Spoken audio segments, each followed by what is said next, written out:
I remember duct taping Hal under the pool table. Poor Mike's Hard Lemonades, and he just gets crazy.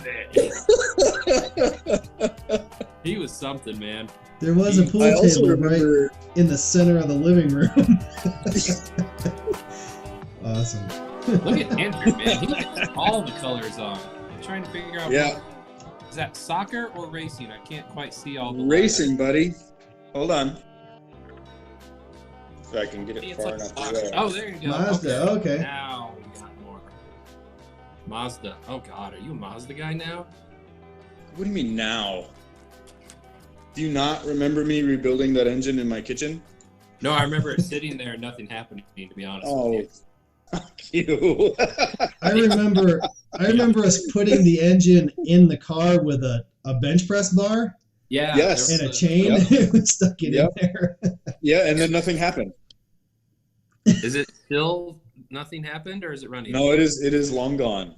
Oh. Did you sell it to Well, my maybe buddy? not long gone. I got rid of it a year and a half ago. Okay. I had to pay somebody $20 to come get it. Oh my God. You dragged that thing from where? California? All right. So Wait, I bought the car. Hold on, one sec. Welcome everyone to Good Luck With That. Today we have Andrew Jenkins. This is so hard to do because it's backwards. He's okay. We were gonna have him last week, and then we had a couple problems, and then he couldn't make it, and then we just didn't do it. So, no problem. I was just like, oh man, I invited him to do this, and now they're waiting for me, and now we got to cancel. But whatever, my fault. So he went to Wyotech with both of us back in 2006. Yes, sir. And that's how we know each other. Yep. So what have you been up to? You're about to tell us a story, and then we wanted to make sure we were started and everything was working first. Yes. Yeah. So I am wearing. I'm a Mazda guy. I'm a rotary guy. So I'm wearing a Renown Racing livery shirt from when Mazda won 24 Hours of Le Mans. So I've always been a rotary guy. So I used to have an '85 Mazda RX-7, which we dubbed the ugly because it was just horrible, and 12 colors and never ran, and it was just terrible. Wasn't it partially yellow? I don't remember. Originally it was this like cream white color that had yellowed in the Arizona sun over 20 years. Yep.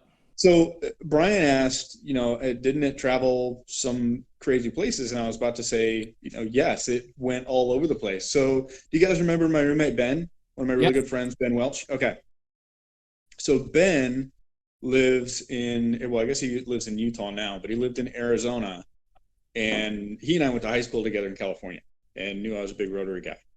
And one day he sent me this email because it was back before all sorts of crazy stuff.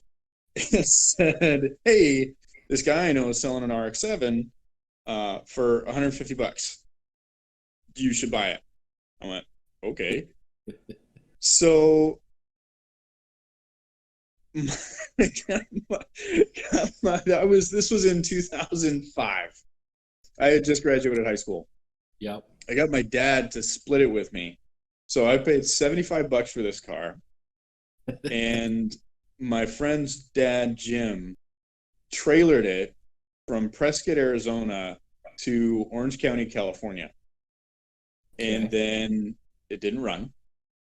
So we cleaned it, and I spent the next couple months trying to get it run. And it finally ran. And it didn't run well, but it was drivable. So I drove it for a little bit, open exhaust in Southern California with a rotary, so it was obnoxious, and I loved it. And so long story short, we trailered it from Prescott, Arizona to basically Laguna Beach, California, then from Laguna to Wyotech, and then from Wyotech to Florida, and then to Orlando, and then back to Bradenton, and then to North Carolina.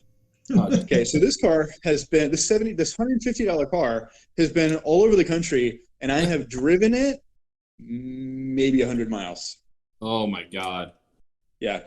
So about a year and a half ago, I finally got to the point. I was like, listen, this thing has deteriorated way beyond the point of ever coming back.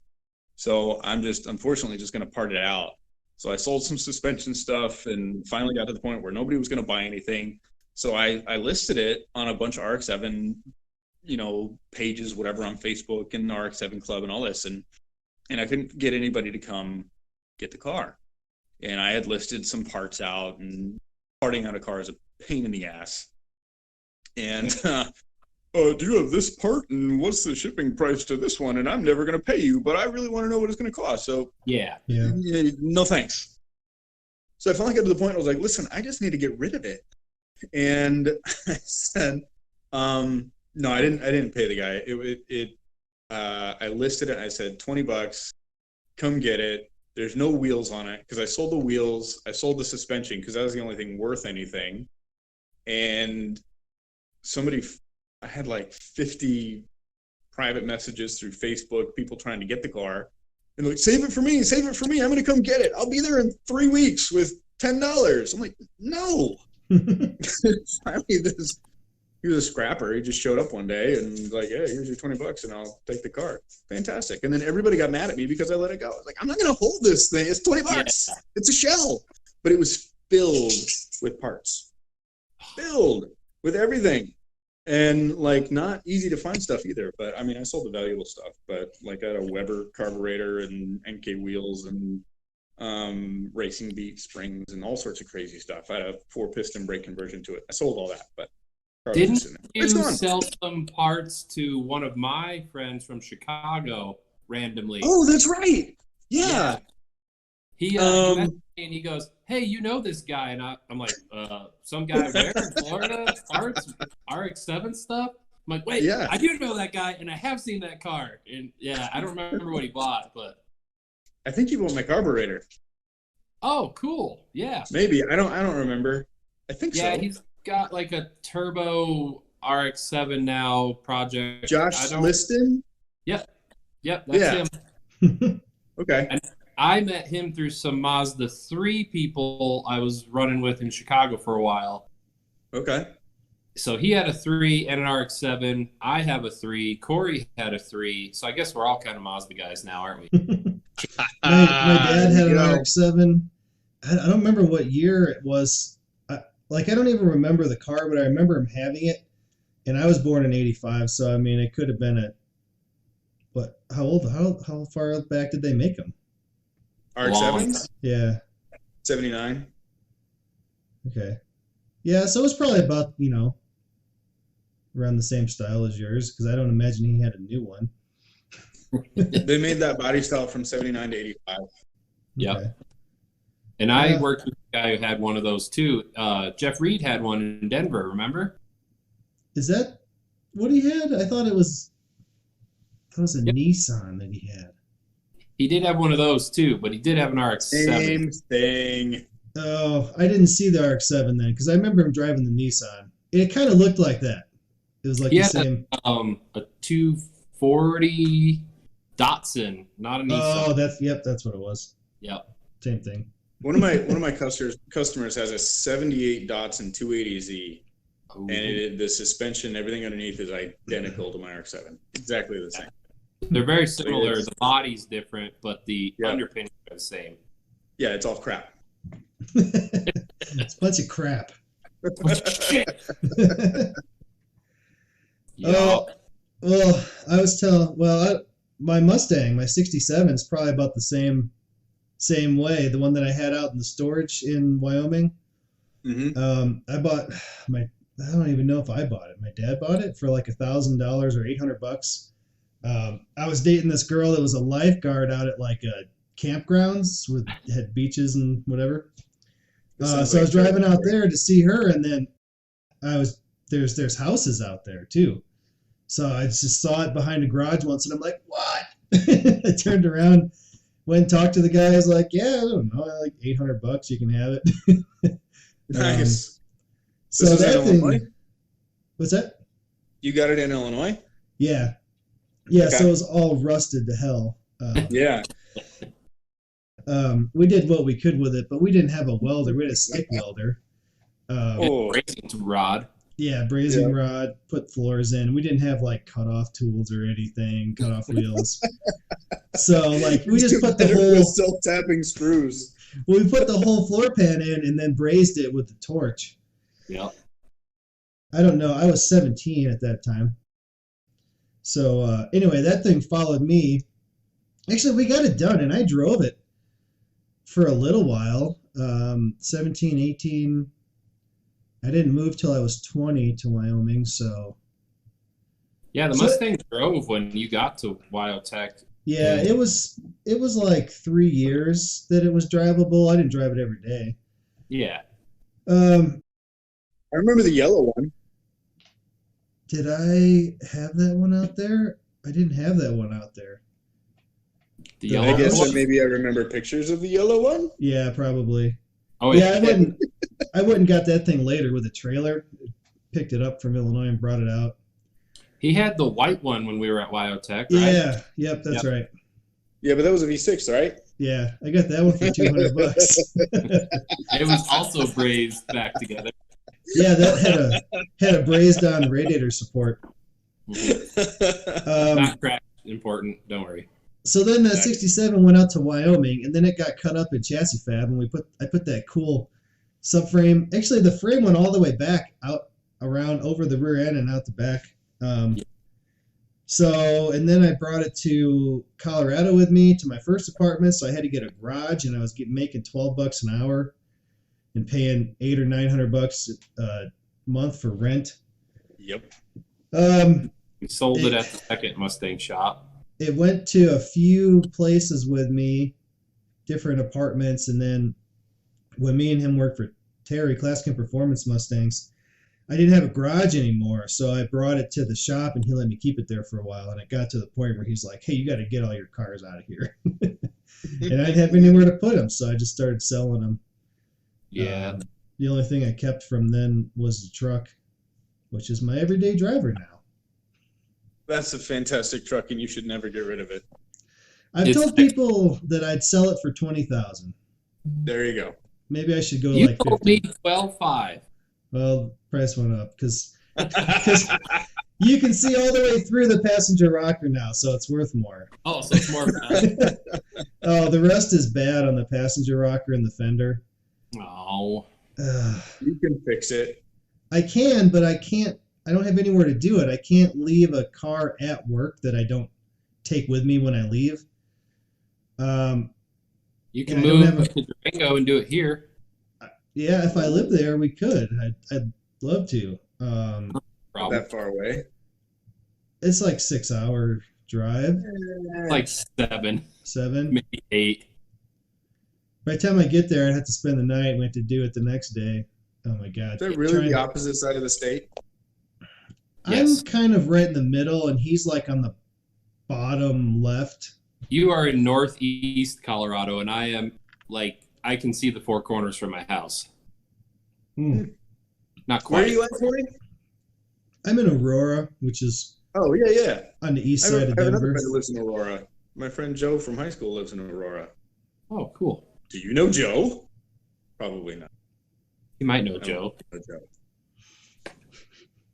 Probably not. And I guess the last time I talked to you, I was looking for a job. Yeah, and I was trying to hire you. I said, come to North Carolina. Yeah, we did that for a while trying to find a job, and I kind of just offer still stands, by the way. Wink, wink. Yeah, I wanted to just go and then worry about it later. I did. Can we talk about where Jenkins works? Can you say that or no? Yeah, absolutely. So I don't think I'm going to position myself so I have ears again. Yeah. There we go. Why don't you? You got cow ears. Yeah. Why don't you tell us what you've done since Wyotech? Because we knew you in 06 and 07. And you got cow ears. You got cow face. So what have you been doing? You went to Florida and a bunch of other places. So tell us what you're doing. All right, so you're going back 13 years since we graduated. Jesus. 07. No, it was 10 years ago. No, it was 13 years ago, Brian. Almost 13 years. I haven't aged a day. Not a day. Not a day. My hairline is going way back. Mine's getting long. Way back? Well, I can do that too. Why do you think I grow my hair so shaggy? There's a reason for that. You got to talk to customers. I don't. Yes, I do. All day, every day. Yeah, so when we graduated, I moved to Florida, and I worked on my bachelor's degree. Still never quite finished it, but I'm working on it. I'll get there someday. Went to University of Central Florida, got married, had kids, yada, yada, yada, all that fun stuff. Career-wise, I went to Walgreens for a little bit, but then I started with Firestone in 2012 and worked for them for a few years, was a service manager, left for like 3.5 years to do property management, real estate, and sold some cool stuff and rented some cool stuff. And then decided, hey, time for a change. I don't like working with family so much, so let's go back. Firestone was I enjoyed my time with Firestone. And my wife, Kathleen, and I were in a position where we kind of said, hey, if we're going to make a change, now's the time to do it. My daughter was 3.5. It was, if we're going to go anywhere, now's the time to do it. None of the, and I had just had my daughter, Abigail, in June of 16. And we said, if we're going to go, now's the time to do it. So I was on the Firestone website, and I had applied to Orlando, was ready to go back there. That was kind of home for us. And we just said, well, let's see what else is available. There was a position open. I applied for a bunch of stuff, but there was one open in Charlotte. And I was like, well, that's right down the street from the racetrack. That could be fun. And, Charlotte Motor Speedway, and right down the street, Z-Max and all that. So I applied. I was like, the worst they can say is no, right? Yes. So I applied. Nothing came from it. Probably 6 weeks went by. I had just finished my interview in Orlando, and they offered me a job to go back. And then on my way back from Orlando to Bradenton, on a 2-hour drive, I get this call from a number I didn't recognize, and I never pick it up. But I just happened to pick it up that day. And it was my now boss who said, hey, are you still looking? And over the next probably 2 weeks, I talked to him back and forth and took a position as a service manager at the Firestone in Charlotte, right down the road from Charlotte Motor Speedway and Z-Max, literally a mile down the street. Whoa. And spent a year there. And then I got to open a brand new Firestone just a year ago. Brand new $3 million 8-bay store. And we've been open for a year and 2 months. Where's your store now? It's still in Charlotte. Okay. It's at the North Lake Mall, which is on the north side of Charlotte, northwest side of Charlotte. Okay. Right between Charlotte and Huntersville. Is that the mall with the giant outdoor go-kart track? That is Concord Mills, where I used to work. Okay, right on. I know right where you used to work then. I've been there just before you started, but I was there. Yep, Concord Mills, the Firestone at the Concord Mills is the biggest tourist destination, believe it or not, in North Carolina. By volume. And a byproduct of that is it's one of the busiest Firestones in the whole Carolina region. It's crazy. We'd see, when I started, we were seeing about 35 cars a day, and I got it up to about 46 or 47 cars a day. Whoa. And how many bays? If you know anything about 10 bays. If you know anything about the service industry, that's a busy shop. That's moving cars. Wow. Yeah. Okay. Busiest day. So here you go. My first day back at Firestone. This is after having been gone for 3.5 years, and came back as a service manager in a really busy store. We had 3 technicians working, and we saw 60 cars. That's still, wow. Busiest day I've ever had. Busiest day I've ever had was 80 cars on a Saturday. With 3 techs? Well, we had 6 or 7 techs on that day, but still 80 cars. We moved them in and out real fast. Yeah, that's still a lot. My store, having been open for just over a year, we're averaging about 34, 35 cars a day, which is really good for a brand new store. Normally they're in the low 20s. Mm-hmm. So busy store. Very happy with where we're at. We're doing really well. I'm happy with it. I'm not afraid to say it. It's doing well. Yeah, that's awesome. That is a lot. Like, so anybody, it doesn't sound like a lot if you don't work on cars, but let's call that 6 cars, 4 to 6 cars a day per person. That's a lot of cars. You are moving and grooving to do that. Yep. So I've got a good team. I've got 3 A and B techs. I've got 2 C-level technicians, and I've got a maintenance tech right now. I'm hiring for another maintenance technician, which is an hourly position, and probably another C-tech we'll add here shortly. I've got up front, I've got a service manager, a tire manager, and a retail sales position. I actually have a retail sales position open right now. Wow. I'm hiring for 2 positions. You guys want to come to Charlotte? 1, 2. Well, as much as I personally loved Charlotte, there are far too many damn people on the East Coast for me. I do have family there, though, so that... Yeah, we have family in Raleigh. Yeah? That's not too far. Her I haven't made it that far yet. I've only been here 2.5 years, and we haven't ventured too far out of Charlotte. I mean, I've been to Asheville once, which was a lot of fun. We go up to, we up in the Blue Ridge into Boone, Blowing Rock, and Elkin. I love them. Like, this is no joke, guys. This is my favorite part of the game. It is awesome. It is a good place. I have family in Mooresville, China Grove area, and they have this little farm. I live in Mooresville. You do? Yeah. That's where I was looking at houses. Yeah. Mooresville to Salisbury. When you were out here, was it last year? You were like, "Oh, I'm going to the NASCAR Hall of Fame and all that stuff." I was like, "Dude, I live in Mooresville." That was when Corey was there, right? You came just after Corey? No, I came at least 2 years ago, probably almost 2.5 years ago for a wedding. Yeah, you went before. I was still working at Furniture Row. I remember you sending me those pictures. Yeah. Okay. It was right before you moved there, or maybe like even the same weekend. It was so close, timing wise. Well, I moved up in the middle of Hurricane Irma. That was fun. So, yeah, to add to that story, so we don't do it anymore. We used to do a family vacation down to Sanibel in Florida. My mom would get a little place and my wife and my kids and my brother and some friends, we'd all go down and stay on the beach for a week. Well, I'm having conference calls and interviews back and forth with my now boss and then store manager. And like, are we going to go? Am I not going to go? Do I take a day or two and just fly up to Charlotte and see the area? No, we're going to do this sight unseen because why not?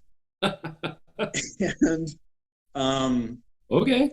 So we had 2 weeks between when I decided to move and when I needed to be here. And in the middle of that, Hurricane Irma decided to come barreling at Florida. Wow. And everybody's like, "Oh, it's going to hit the East Coast, I'm like, I don't know about this one. Because there was still a couple models showing it going down around the south end and coming back around. And we actually had to move our moving date up 2 days to beat the storm. And it was surreal. Like driving up I-75, I'm driving a 25-foot moving truck with my flipping RX-7 on a car trailer behind it. I left my BMW in Florida because the water pump failed like 2 days before we're moving. I'm like, okay, well, shoot, the car's I don't have any place to put the RX-7, and so I called and added comprehensive insurance onto my BMW, which is a 99 E36 piece of crap. But I'm like, please, Hurricane, take this car so I can buy something else. And no, it didn't happen. So anyway, we're towing the RX-7, and my wife's behind me in our Subaru with my 2 girls. It's me and my dog, who is right here. Oh, puppy. This is Austin. This is Austin. And my wife, my 2 daughters, and my other dog in the car behind us. So this trip was surreal. We left at 1 o'clock in the morning, Friday morning, from Bradenton. We got to Brandon, which is about 45 minutes to an hour away. And my wife calls me and says, hey, the tarp on the car is like coming off. Something's crazy going on. Okay, fine. So we get off the freeway, stop, fix the tarp, leave. As we're leaving the stoplight, she calls me and says, hey, there's sparks coming all over the place. The trailer had come off the hitch. Oh my God. Yeah, the trailer came off the hitch. So the safety chains and the emergency brake did everything they're supposed to do, but we're stuck on the side of the road in the middle of the night, in the middle of hurricane coming, waiting for U-Haul roadside assistance to come reset the emergency brake because it's that giant paddle that I have nothing to reset it with. I might have a crowbar or something in the tow truck at the front of the truck, moving truck. Can't get to it. So we finally get back on the road at like 4:30. So they've got both shoulders open going north. We've got 5 lanes of traffic going north. The only things going south are emergency vehicles, military vehicles, everything going down for hurricane relief.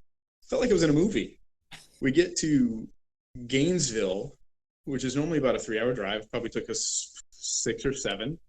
And I'm like running on fumes. I'm getting 7 miles per gallon.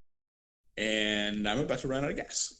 So we're going exit to exit looking for a gas station just to get something. We finally found one. They're like, yeah, you get a $5 limit. Okay, I'll spend $5. Get me to the next exit. So we did, and we got down the road a little bit, finally got a place that let us put a little bit more in and got us into Georgia. We had to drive in because my house wasn't ready in Mooresville yet. We had to drive into my father-in-law's house outside of Atlanta. In Helen. That drive normally takes us about 9 hours from Bradenton to Helen. It took us 30 hours. Oh my God. Yeah. Where did you sleep? Well, that's counting some sleep time, right? So we did stop outside of Atlanta, and we had to rest for a little bit. But in the middle of that, in the middle of the night, both of my wife's headlights failed. So both lights went out. Like, okay, so drive behind me and turn your brights on, and we'll just get to a Walmart and hope they have headlights.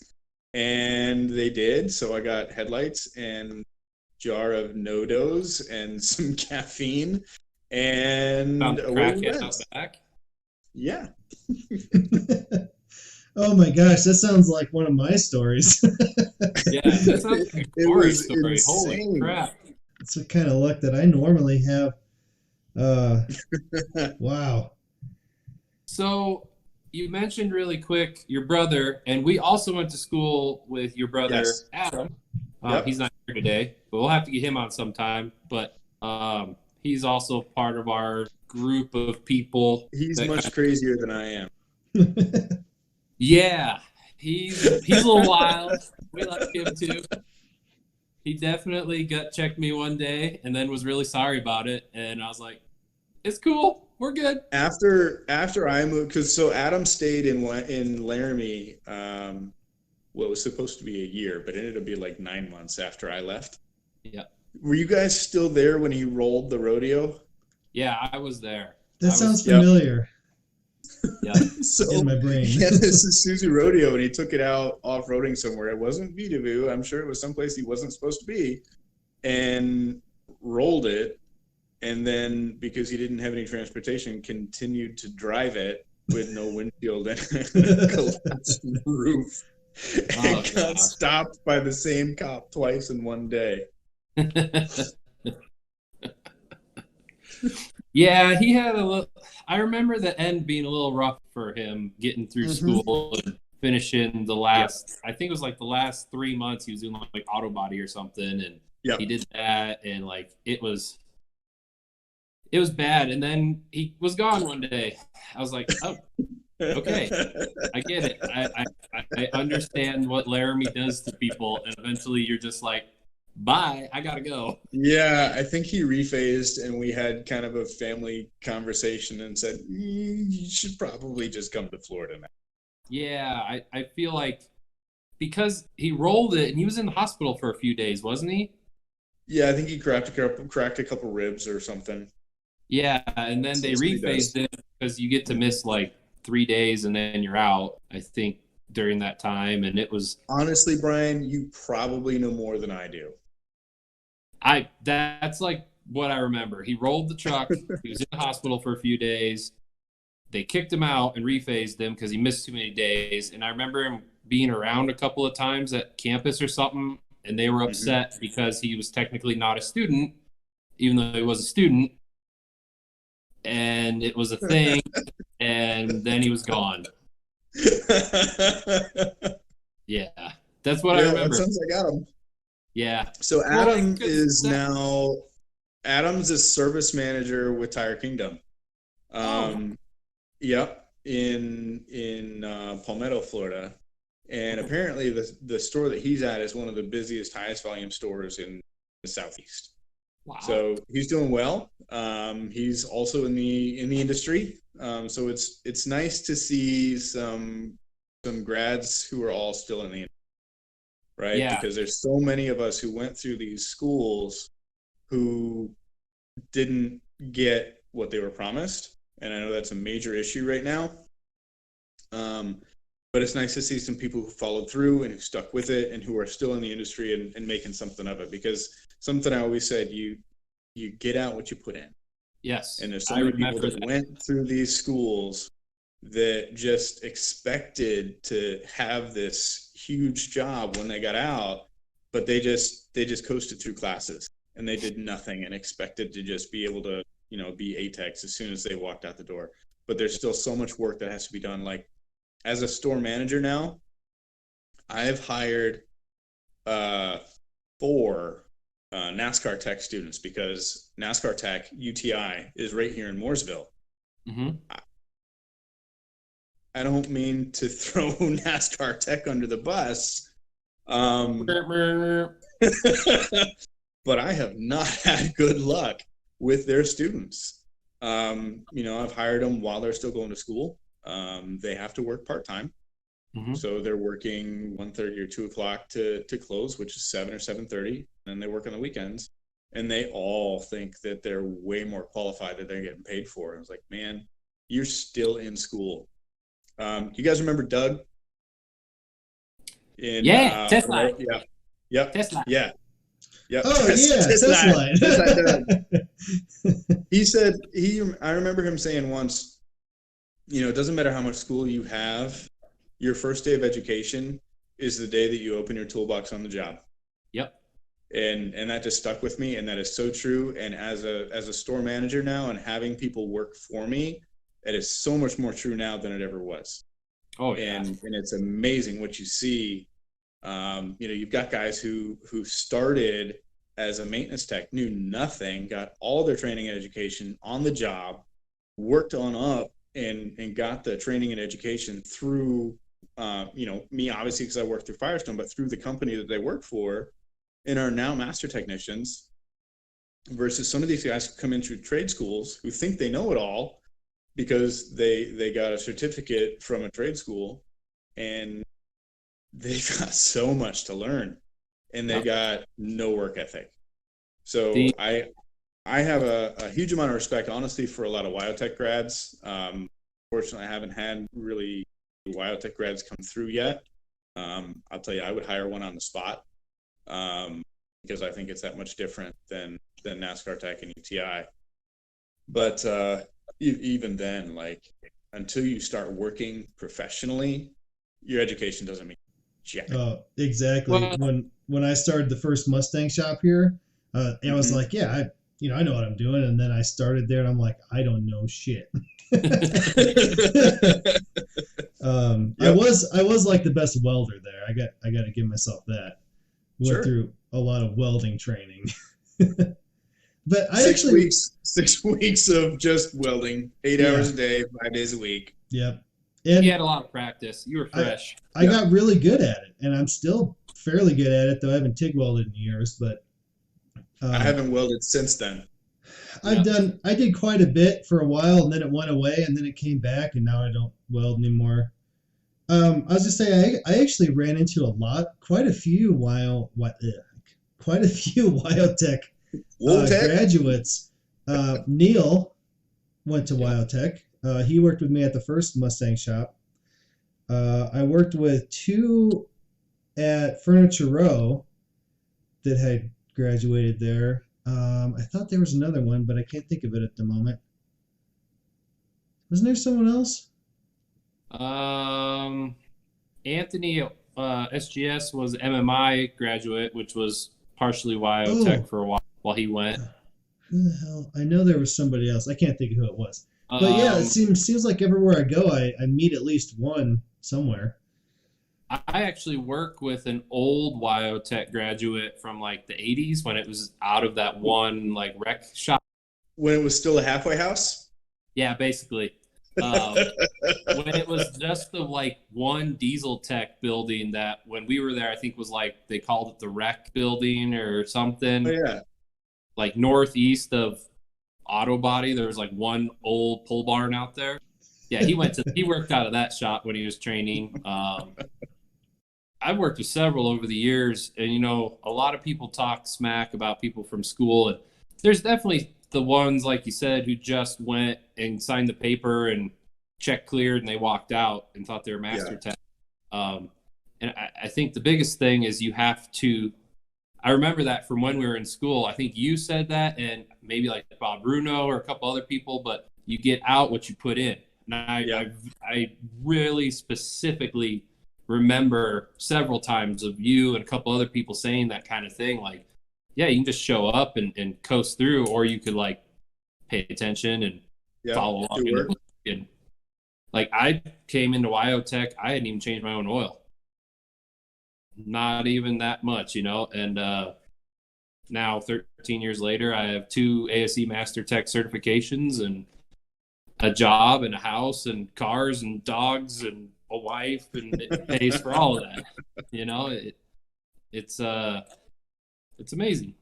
I had a little bit of a start before Wyotech because as soon as I turned 16, well, I grew up on the farm, so we had to fix our own stuff because we were poor. Yep. Anyway, poor farmers. So, like, helping my dad do stuff like that. We changed the oil. Never underestimate a farmer. Yeah, oh, man. Yeah, we fixed some stuff that shouldn't have been fixed, but still used it for years. We brazed Mustangs together. Oh, yeah. There's nothing holding that together but a coat hanger. Literally.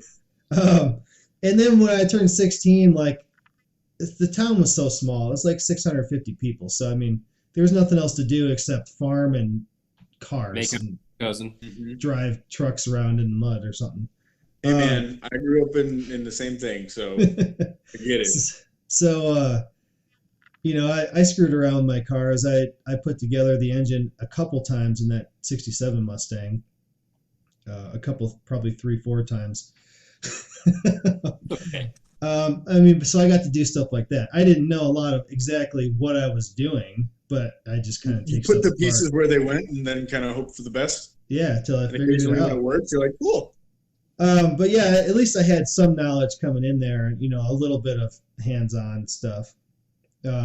Yeah, I most of the people that went there probably didn't go off to do anything. I mean, you're either really good or you don't care. It seemed like there was no in between there. Though I did see a picture of Schulte, and it looked like he was in like a diesel shop. He's been in diesel shops for a long time. He's in outside of Chicago, right? I think he's in Chicago. He's in Quincy now. Okay, is he in Quincy? Yeah, that's where he's from. He's a Facebook troll. Yeah, that's what he lives for now.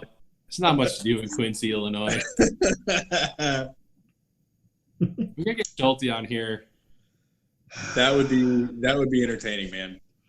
He's a lot of fun. We couldn't use more than 2 minutes of the film, but you know. No.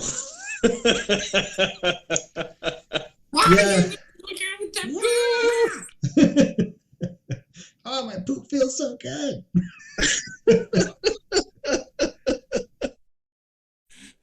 some weird shit, man. Always. He's always been weird. And then, gosh, who else? Ben. So my roommate Ben is a store manager with Discount Tire now. That's as of, I think, a few months ago. He just got his first store. Wow. So there's some people who are taking advantage of it, who've used it, who put it to work, which I think is really great. Calhoun and Hal, they both work. I think they work for the mass transit system in Salt Lake area. I'm not sure what exactly they do, but from what I gather, they're both working in the industry. You mentioned Bruno. What's he up to? Last I talked to him, he was working at a 4-wheel drive shop. Okay. That was a long time ago. That's kind of his thing, though, right? Yeah, he's super into that. They do all sorts of stuff. They come out by me fairly often. He's not on social media a lot, so I don't really talk to him. I don't like text him or call him or anything, but yeah, he's around out here in the West somewhere, doing his thing. Yeah, there's a lot of guys that I've lost touch with. Yep. Gosh, not Mike Alexander. Hawaii. He's still in Hawaii. Yeah. He's awesome. I see him on Facebook all the time. He's got some random stuff going on. He had a viral video last year when that hurricane hit. Did he really? Yeah. So I have some friends from Hawaii locally in the car club, and they were sharing his videos, and they had no idea who he was. But I guess during the hurricane, he made a video in Hawaii. They take their sandals off where they go into the house, and they call them slippers. Slippas. Okay. Slippas with an A. Wabaki. Yeah, like that. Except with less Tokyo Drift. So he duct taped his sandals to the porch, and it was, all right, we're ready for the hurricane, and it went viral. It was funny, but it was getting shared all over the place. I was like, yeah, you're viral, fuck yeah. Nice. I missed that. I feel terrible. Yeah, it wasn't like super viral. Like, I think it was still pretty small, but it was like 100,000 shares.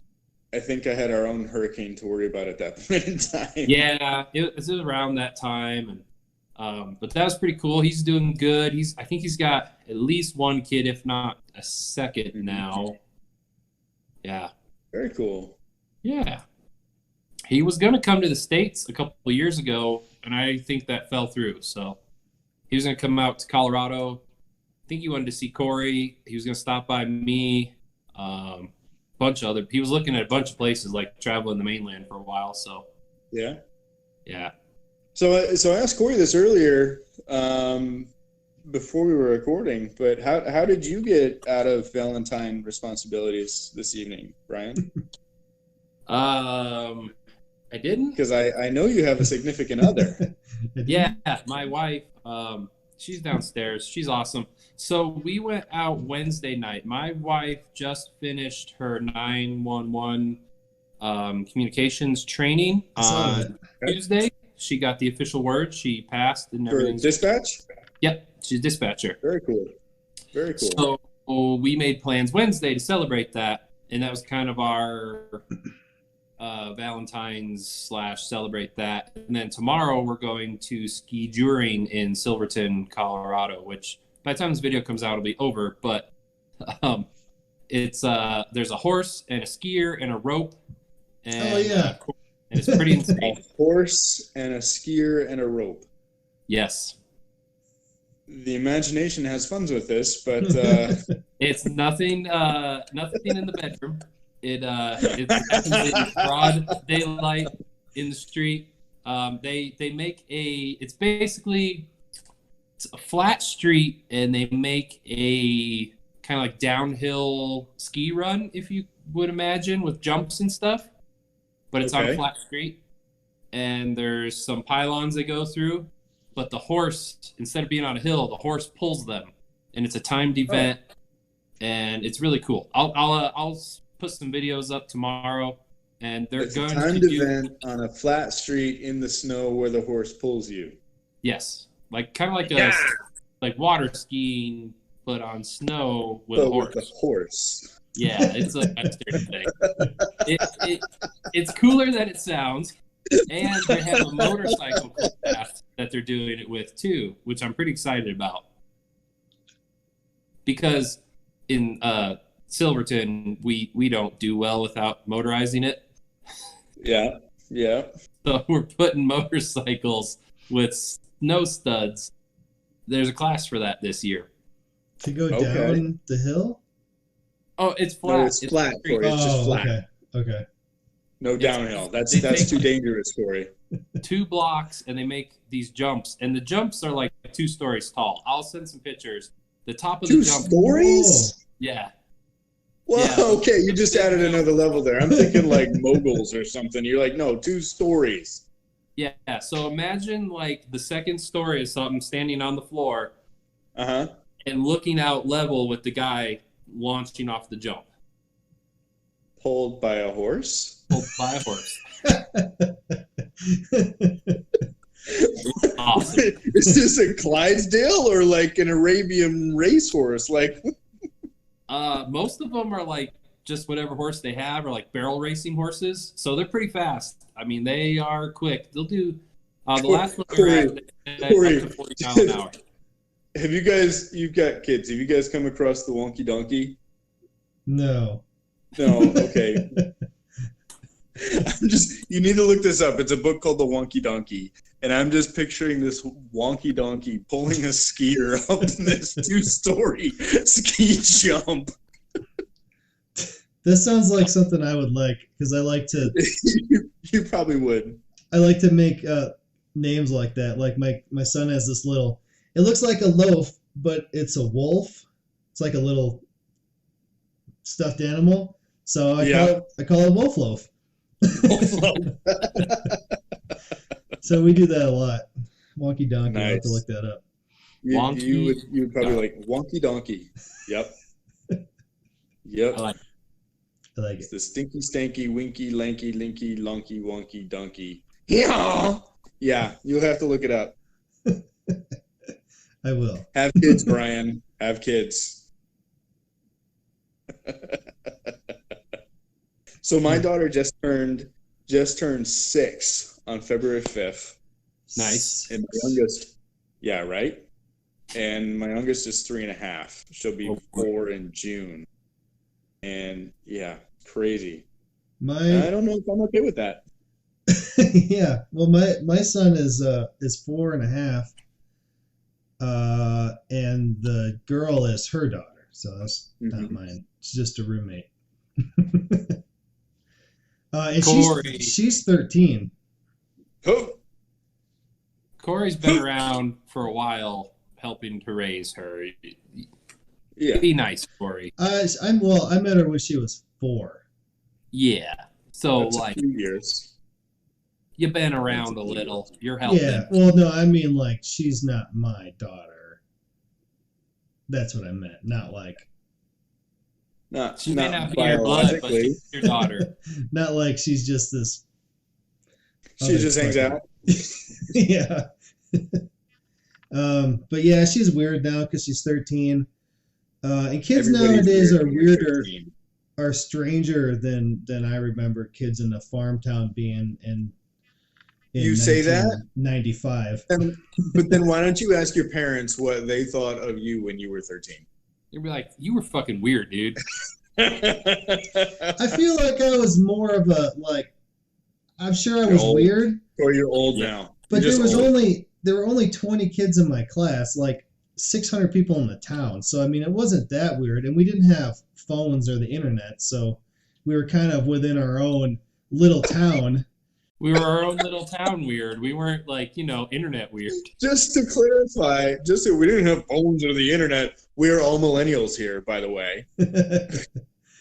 Well, what I'm saying is we didn't know there was a world outside our town. So, like, everybody in the town was kind of the same weird. Whereas now I can talk to you on the other side of the state and you on the other side of the country. Yeah. I'm only a couple miles away. And we can be weird. Yeah. Oh. Yeah, so... The weirder the better, man. Getting back to I started saying when last time I saw you, I was looking for a job. Yeah. Well, none of those jobs worked out. I had a couple interviews, few, and didn't get any of them. And then, I don't know, a few months ago, I got an offer from Joe Gibbs Racing. And I asked my family about it, and they're like, yeah, we don't want to go anymore.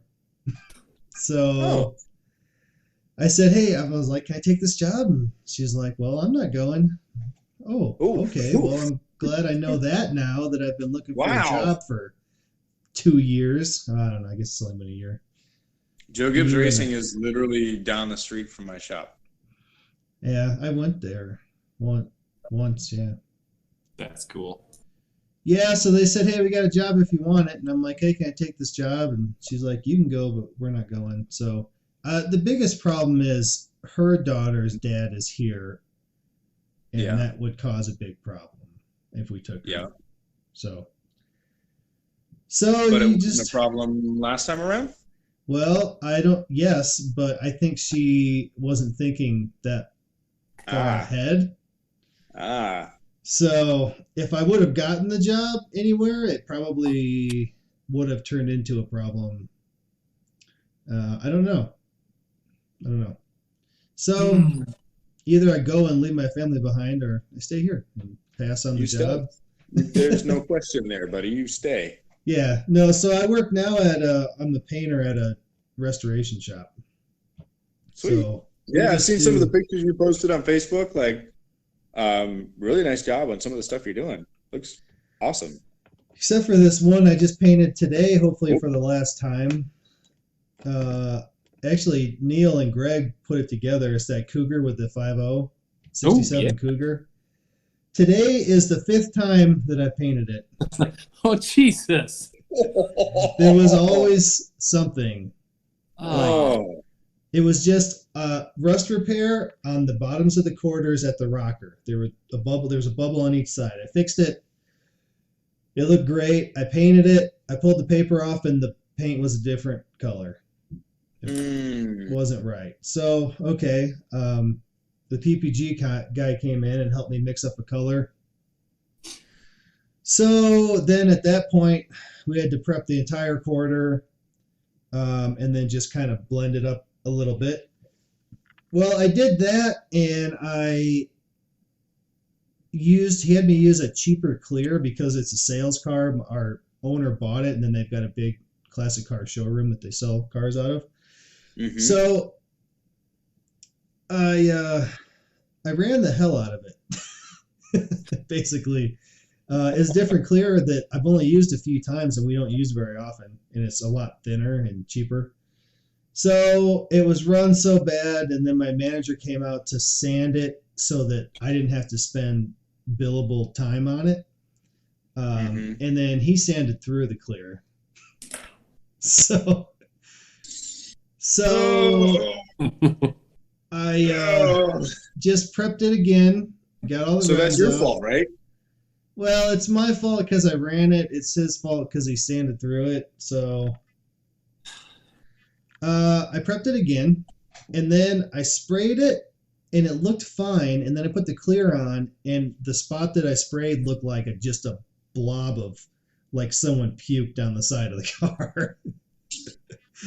So what happened was we catalyze our base coat, so you put activator in it, and it makes it way more durable and chip resistant, but it has a pot life then, and I thought it was like at least a few days, if not a week.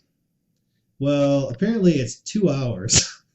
Whoa. So after the weekend, I used that same base coat that I had mixed up, and it was catalyzed enough that the metallic didn't lay down right. So the metallic was all sticking out, and that's what you saw. So at that point, I sanded it that same day. We baked it, I sanded it, I sprayed it again. It looked great. I pulled the paper off, and the base coat is not the right color again. Oh, Jesus. This is the one that the PPG... It's only got like 40 mils of paint on it now. The PPG rep mixed it up and matched it, and my manager said it looks good, so we used it. So it's like the quarter panel is a completely different color than the door. So then we took the door apart, prepped the door, the quarter panel, the hood, and the tops of the fenders, because I also did a repair on the front of the hoods and I used that wrong color, which would have been okay, but on the hood, but it wasn't quite good enough. So today I did that. The PPG rep came back. We tinted the color some more and got it pretty good. So I painted the quarter panel, blended into the door, and then a bunch of repair spots on the hood, and tops blended to the tops of the fender. So I did that today. Like right as I was leaving, I put the booth on bake so that it'd run for 2 hours and shut off. And hopefully it's good and we can get rid of it, because they've lost their ass on the car now. Because I mean, how many hours? They're gonna pay you to paint it 12 times. Yeah, and I worked on it all day, 8 hours today. Well, 7.5 hours. Today. That's just today, and this has been over the last 3 weeks. This has been going on. So body shop stuff, paint shop. Do you get paid, like, is there like a book rate? Is there flag hours, or do you get paid clock time for this? There is in a production body shop, but since we're restoration, so the cars will be around there for years sometimes. The way they do it is I get paid for that. Like if I have a car that's in my shop for like 2 days, I'm calling the owner going, "Hey, get this shit out of here. Come get your piece of shit. Taking up space." So the way that they do it, I've never seen a shop that does it this way, and actually I like it because I don't want to have to do flat rate and bust my ass all the time and stuff. I just want to be able to work and not have to worry about it. So I kind of like how they do it. I get paid an hourly rate, so I get paid 40 hours a paycheck basically. And then we have an app called QuickTime on our phones, and we'll put in the customer, their car, and what we're doing and the time it took. So they take that percentage of that's billable. If we have to do it over, then it's warranty, so it's non-bill. Or other stuff like brakes and cleaning the shop can't be billed to anybody. So they take your percentage of billable hours that they can actually bill to the customer. I'm sorry, Brian, are we boring you?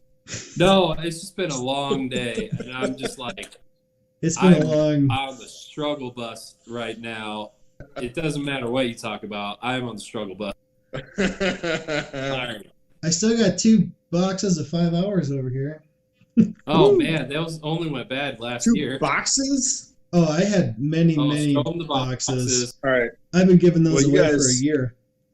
I don't know if you've ever had to do this on your podcast, but I have officially broken the seal. So I'm gonna let you guys start the seal for a minute. All right, cut. You can see my light there. Ooh, it's clean in there. Ooh, it works. Yeah. Spider webs.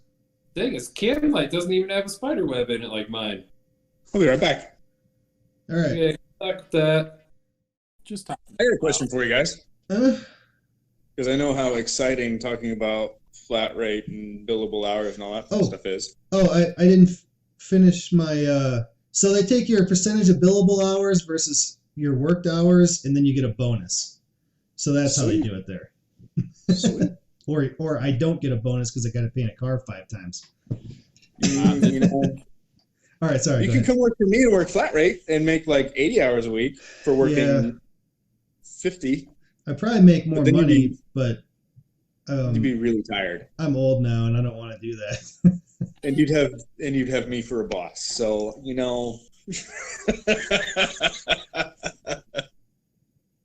See, I have a rule. I don't work with Corey and I work well together, but we were on the same level. I don't work for friends. Yeah.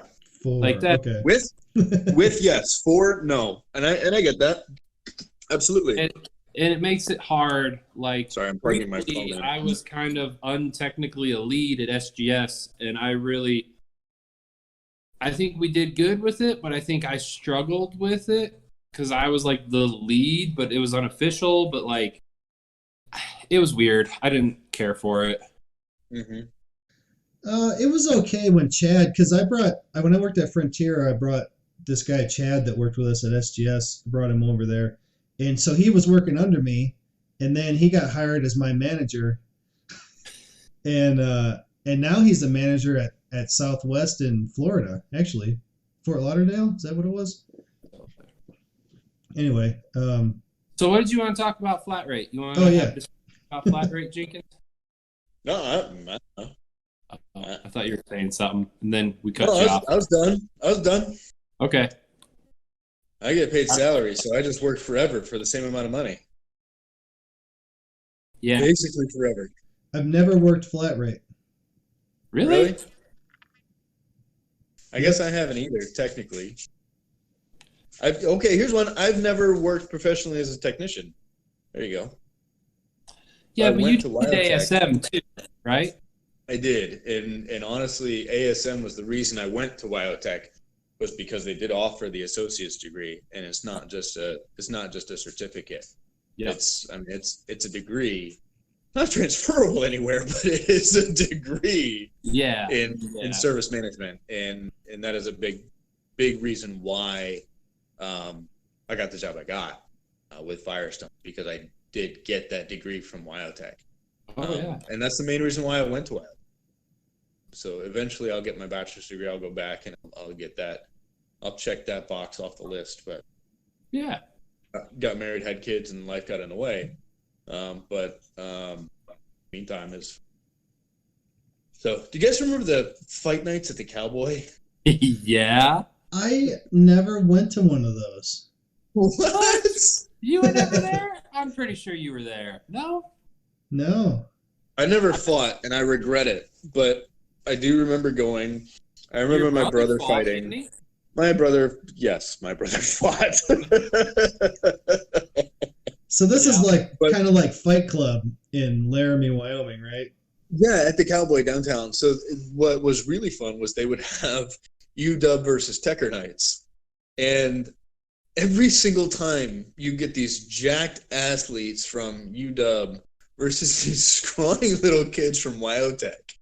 And the Techers would kick their ass every single time. Oh, yeah. Every time. Oh, yeah. Because most of the time, they're these, no offense, Corey, they're these farm kids who are just scrappy sons of bitches who you don't want to get a fight with in the first place. No. They're sneaky and they're stout and they will kick you. They're vets. There were a lot of vets there. Yep. We had a lot of vets, and it's like, you know what? You put a pair of gloves on them. I don't care how jacked you are, you're gonna lose. They train these people how to fight hand to hand for their lives. You're gonna lose. Exactly. Do you remember Bishop? I remember the name. You guys remember Bishop? Okay, so he was in ASM with me, and he was a Force Recon Marine sniper. Oh, jeez. Oh, okay. Kind of remember. He was a scary son of a bitch. He was at a party one night in town, and somebody did something stupid, so he walked over, and instead of just losing his shit on him, he had a beer bottle in his hand and just squeezed his hand and shattered the beer bottle in his hand. And the event was over. That was it. Mm-hmm.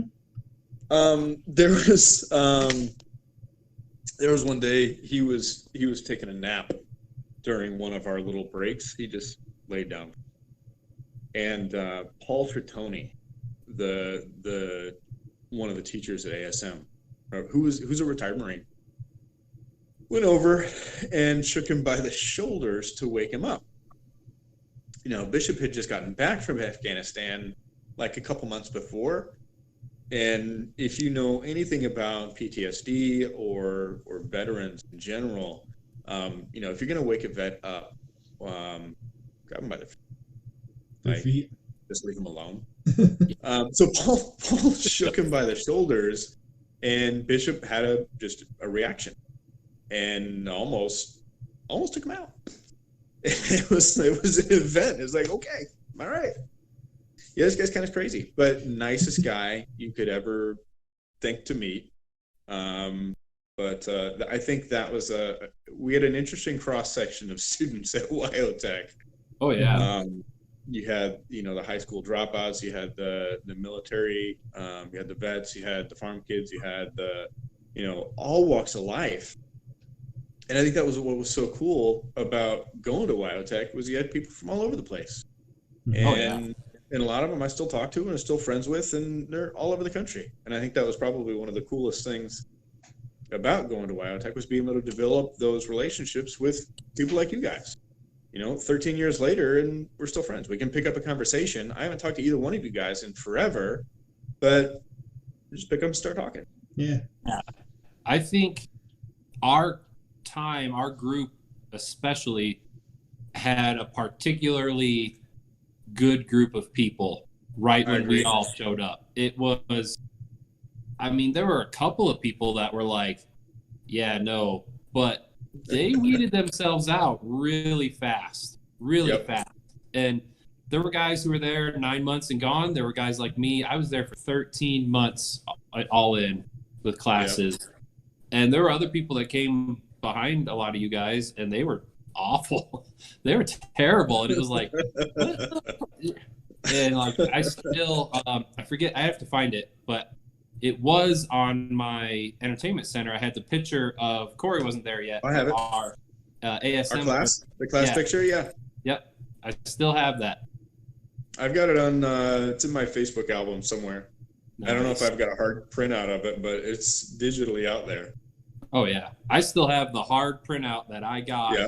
Somebody handed them out, or I forget exactly what happened, but yeah, I still have that original. Who took the picture? Probably Greg Holman or something took the picture. I don't know who did. I don't think I have any pictures from back then. I've got one of me standing in front of my Mustang at my trailer. Yeah. But that's about it. I don't remember seeing any more. I have a photo, not an album, but like a Ziploc baggie full of random 4x6s from around that time. I'll have to go through it. But there's some out of the, not drivetrain shop, but the chassis shop, I think, when we met Corey. Because we all went over there, and Corey started with that. And a couple other random times around then. I'll have to see if I can find that.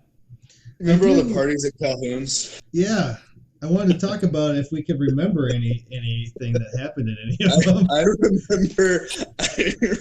remember duct taping Hal under the pool table. Pour Mike's Hard Lemonades, and he just gets crazy. He was something, man. There was a pool table right in the center of the living room. Awesome. Can I tag Hal in this now when I post it on Facebook? Because we said his name. Please do.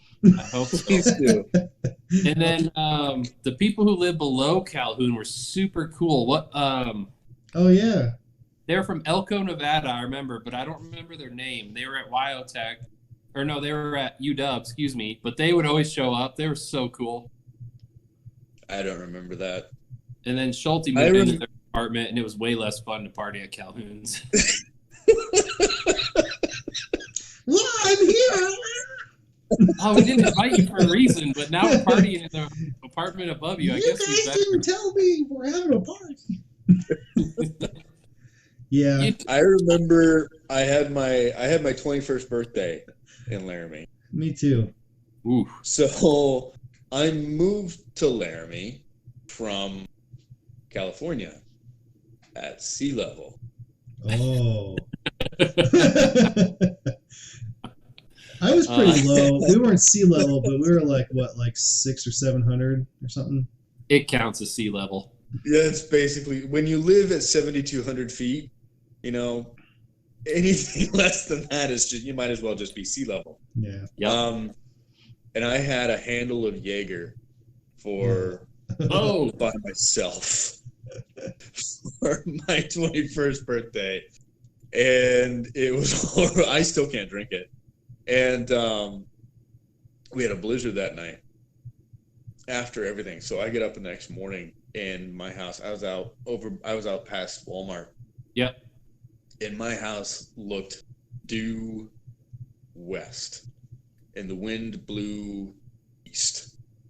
So it just blew, and I had 20 miles of nothing, and it just blew all of that snow into my front yard, and we just had like 6 feet snow drifts at my house. Oh my God. And Ben's girlfriend's dad came over the next morning with a snowblower, and I'm the worst hangover in my life.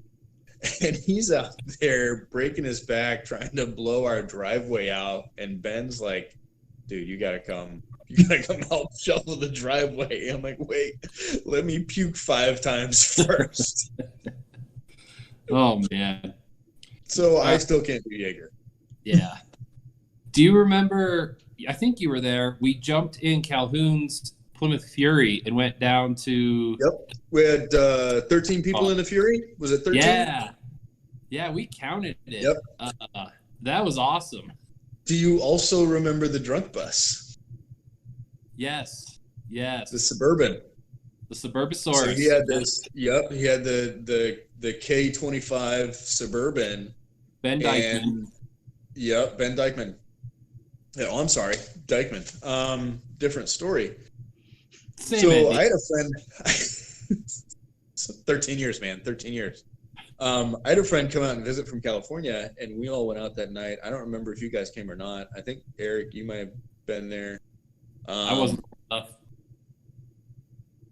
Sorry, I said Eric. I'm like 5 beers in. Eric said. So we went out we ended up on some private land someplace in the middle of the backwoods. I do remember this. Yeah, we had everybody in the Suburban, and all 3 rows, and it was crazy. Nobody had seatbelts, and the front drive shaft broke, or the U-joint or something. The front end U-joint broke. Yep. So we had to make a line of like 13 techers with our phones in the air for a light. Yeah. Phones. It was a U-joint. It was for the rear, right? Or was it the front that went out? It was one of the outer U-joints on the front axle. Okay, so we only had rear-wheel drive. Had rear-wheel drive.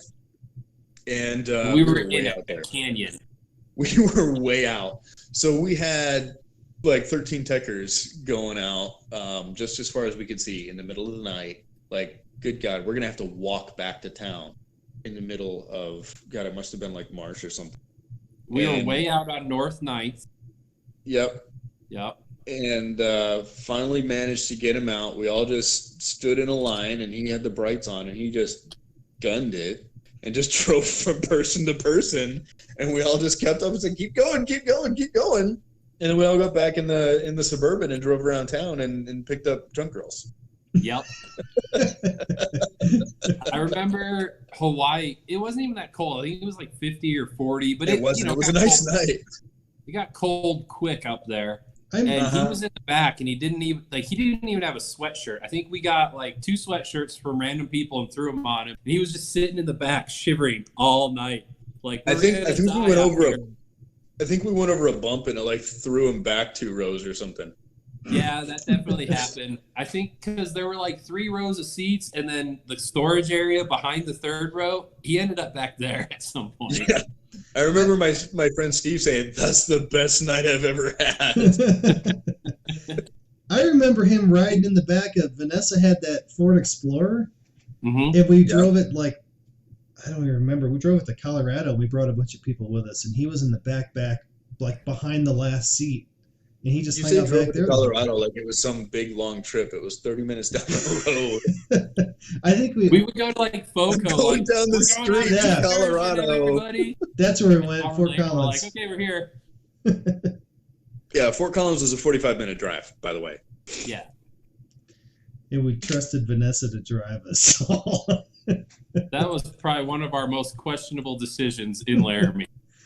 Oh yeah, I was gonna say that I turned 21 when I moved out there too. So we it wasn't very long before my birthday, and I turned 21. I stopped and I got a case of Bud Light because I didn't know what to get, and that's when I heard of. So I went home, and I don't even remember her being there. Like she must have just like been on the computer or something, and I drank those beers. I don't remember. Happy birthday. That was before you started school, wasn't it? Yeah, I turned 21 before I started. But you were already in Wyoming. We just didn't know yet. I think I was in at least probably a couple weeks before school started. We would have thrown him a hell of a rager. Yeah, we would have. Do you remember DeMarco? That name sounds familiar too. DeMarco? Yeah, DeMarco. It was more of a friend of my brother's than anything else, but he had some crazy parties too. Okay. I was thinking Go ahead. Oh, I have St. Patrick's Day at Calhoun's house. What day? St. Patrick's Day. I don't think I do. I don't remember a lot of times we were there.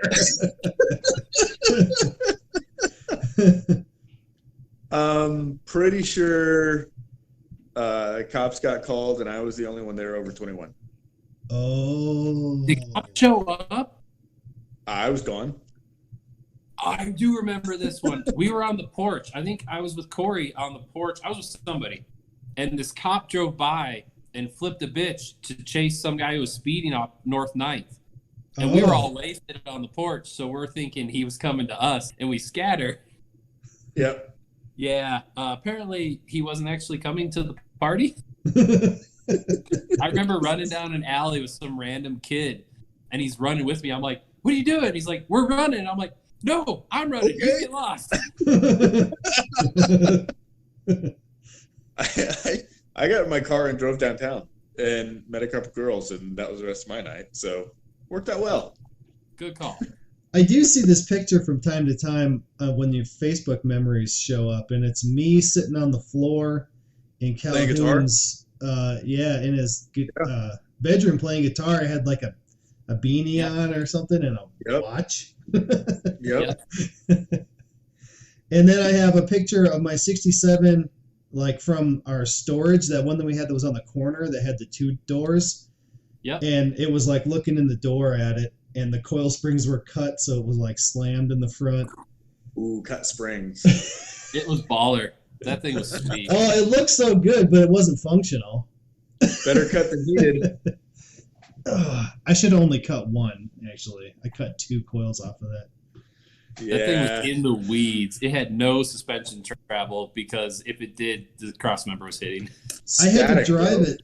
I had to drive it from chassis fab over to the storage. So there was no gas floor line going through the interior. Yeah, there was no floor in the trunk because that's where the gas tank was. So I had to, like a gas can in the passenger seat, and then a rubber line going down through the hole in the trunk, and then that went to the engine. I thought you had the factory fuel tank, and the fuel rails, or the rails were too narrow, so you had the fuel tank set above it at an angle. Oh, maybe. That's terrifying. Is that how it was? I remember driving a car once with a gas can with a hose in it. Can I just clarify? Real quick? Can I just clarify that all 3 of us are professionals in the industry right now? I have 2 certificates that say that. But just wait. I run a $3 million shop. Not only did I have a fuel line running from the cab to the engine to keep it running, I couldn't have the fenders on it because the fenders hit the tires because I cut the coil springs. There were no fenders. And I'm pretty sure there's no exhaust because I took that off when I put the frame rails in. So it was open headers. Mm-hmm. All the way down the interstate. And it was like 10 miles or something from school to there because you couldn't take there was no direct route. You had to like come out of West Laramie somehow, over the bridge, into town, up Main, over another bridge, and then up to the storage unit. And there were definitely no plates or insurance on that either. Or lights. Or lights. No headlights. No, the whole front end was off of it in the picture. So there's just a hood. Yeah. Man, I would buy that car back if I could buy it, if I came past it. You gotta find the VIN. What year was it? 65? 67 coupe. 67? That's what I want. 67 coupe. I don't want a fastback. Find the VIN in your paperwork, and we'll find one. My daughter Madeline, somewhere, I don't know where this came from, has just decided and got it stuck in her head that she wants a Mustang. Has to have a Mustang. Every time she sees one, Daddy, buy a Mustang, buy a Mustang, buy a Mustang. I'm not a Mustang guy. I never have been. Like, where did you get this from? And I don't understand where she picked up this love of Mustangs. It's like, okay, it's good stuff. I will get you a Mustang when you're ready, but I will make the decision which Mustang you get. She's like, I want a purple one. It just needs to be purple. Like, I want a purple one. I can't find one.